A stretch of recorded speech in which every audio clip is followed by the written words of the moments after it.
सत्यभामा जी, कभी कभी होता है ऐसा, जब बहुत स्वामी से प्रेम मिलता है तो सेवक को कभी कभी लगता है कुछ तो है ला, तभी तो इतना स्वामी हम पर कृपाल हो रहा, और भी तो सब हैं। तो सत्यभामा जी को भी कभी कभी लीला है प्रभु की। नारद जी भगवान के मन हैं, सत्यभामा जी के पास एक दिन गए महल में, वो प्राय भ्रमण ही करते हैं। सत्यभामा जी ने प्रणाम किया, पास बैठे, बहुत प्रसन्न मुद्रा में नारद जी। सत्यभामा जी ने कहा कि गुरुदेव, जो बहुत प्रिय वस्तु हो, ऐसा सबको लगता है कि वो कभी हमसे बिछुड़े ना, और वो सदैव हमारे पास रहे, तो क्या उपाय किया जा सकता है? तो नारद जी ने कहा, सिद्ध उपाय है, शास्त्र सम्मत उपाय है, संत सम्मत उपाय है। उस प्रिय वस्तु का दान कर दे तो कई गुना बढ़ करके मिलती है। तो हमें प्रीतम बहुत प्यारे लगते हैं, क्या करो? दान कर दो। किसको दान? वो हम ही बैठे, दान करो। बुलाए गए पंडित, संकल्प पढ़ा गया। अब इतने प्रभु लीला विहारी कि सत्यभामा जी से चुप रहो, शांत रहो, बैठे रहो, और मैं श्री कृष्ण का दान करती हूँ। नारद जी संकल्प में नारद जी ने कहा, पकड़ो बीणा पकड़ो। बोले क्यों? बोले दान कर दिया सत्यभामा ने, हमारे साथ चलो, जहां जहां हम चले वहां चलो हमारे साथ। सत्यभामा जी नारद जी के चरणों में लिपट गई। आप कहते थे कि प्रिय वस्तु का दान कर दो तो वो कभी बिछुड़ेगी नहीं और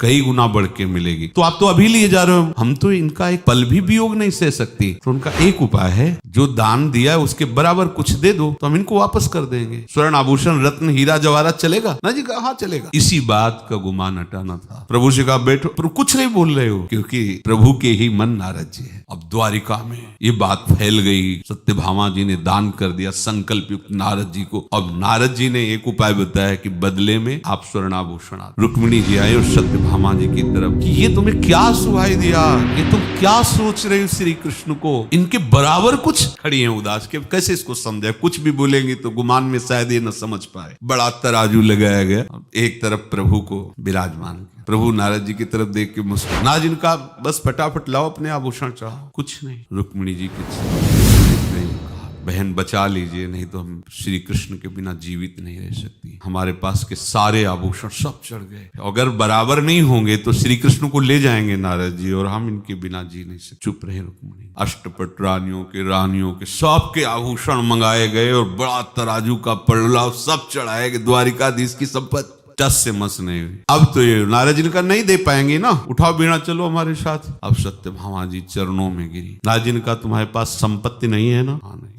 मेरी सामर्थ्य नहीं कि मैं श्री कृष्ण को किसी भी तरह से अब ले पाऊं, मेरे पास कुछ नहीं रह गया। बोले हाँ, तो मेरे पास है, लिखा नाम तुलसी जी में, तुलसी के पत्ते में। तो ऐसा बटाओ अपना हीरा जवाहरात रत्न है, और कृष्ण नाम लिख के कहा, इसको रख दो एक पलड़े में। जो ही रखा तो नाम का पड़ला ऐसा प्रभु ऐसे।